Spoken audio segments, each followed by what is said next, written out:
Já. Oi, gente, aqui quem fala é o professor Marcos Nunes Costa, professor da Universidade Federal de Pernambuco, e estamos aqui para falar de um dos maiores poetas do Nordeste, Rogaciano Leite. Foi nesta casa aqui, que em 1920, 1 de julho de 1920, nasceu esse gênio da poesia nordestina. Aqui, neste humilde sítio, Rogaciano passou a sua infância. O seu irmão, Zé Leite, que faleceu não faz muito tempo, nos disse certa vez que Rogaciano, já criança, demonstrava uma personalidade diferente. Ele era diferente de seus irmãos. Não tinha habilidade para os afazeres rurais, para a agricultura. Logo, ao contrário dos irmãos, ele se dedicava mais ao estudo. E aí, ele fez aqui na região os estudos primários, provavelmente com um professor chamado Vicente Dias. Muito jovem ainda, aos 12 anos de idade, Rogaciano começou a despontar como poeta, e aí, aos 14 anos, enfrentou pela primeira vez um poeta repentista. Pouco tempo depois, ele, ainda menor de idade, ele foi a Patos, na Paraíba, para participar de uma primeira cantoria. E dali, ele seguiu viagem ao Rio Grande do Norte e em seguida para Caruaru. Em Caruaru, Rogaciano começou a vida profissional, por assim dizer, trabalhando na radiodifusora de Caruaru, com um programa de poesia, mas não só de poesia, de música. Então, Rogaciano começou a se projetar ali. E aí começou a fazer amizade com os grandes cantadores da sua época e ser chamado para participar de eventos como um jovem promissor.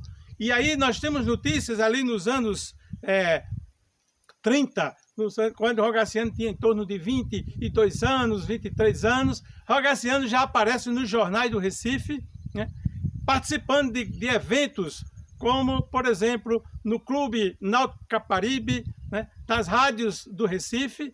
E aí, Rogaciano começa a receber grandes elogios da crítica da época, de pessoas como Luiz da Câmara Cascudo, e outros que vão se projetando.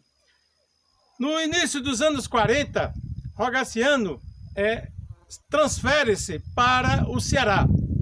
Nas suas andanças, ele foi parar em Fortaleza, onde ficou o resto da sua vida, pelo menos como residente, até falecer em 1969. Em Fortaleza, Rogaciano começa a trabalhar nos jornais. Muito embora há notícias de que já no Recife, Rogaciano tinha participado esporadicamente de algum trabalho jornalístico. Mas a carreira, além de poeta, de jornalista de Rogaciano, desponta ali. E essas duas carreiras vão seguir paralelamente e fazer dele um grande poeta e um grande jornalista. Dois eventos organizados por Rogaciano vão fazer dele, não só um grande poeta, mas um grande nome de destaque na poesia brasileira. O Congresso de Cantador de Violas de Fortaleza, em 1947, onde ele reúne pela primeira vez no Teatro Santa Isabel, ou melhor, no Teatro Iracema, um grande número de cantadores, e ali começa a trazer para a cidade os cantadores do mundo rural. Esta é uma das grandes características de Rogaciano.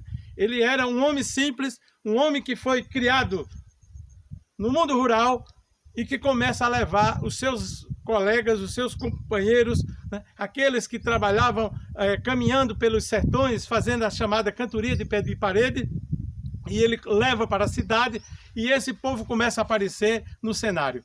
O outro grande evento foi, em 1948, o grande Congresso de Cantador de Violas, no Teatro Santa Isabel do Recife, organizado por ele e Ariano Suassuna, que vai dar visibilidade à poesia nordestina. Então nós temos ali um divisor de água, quando a poesia sertaneja, a poesia matuta, ganha a cidade.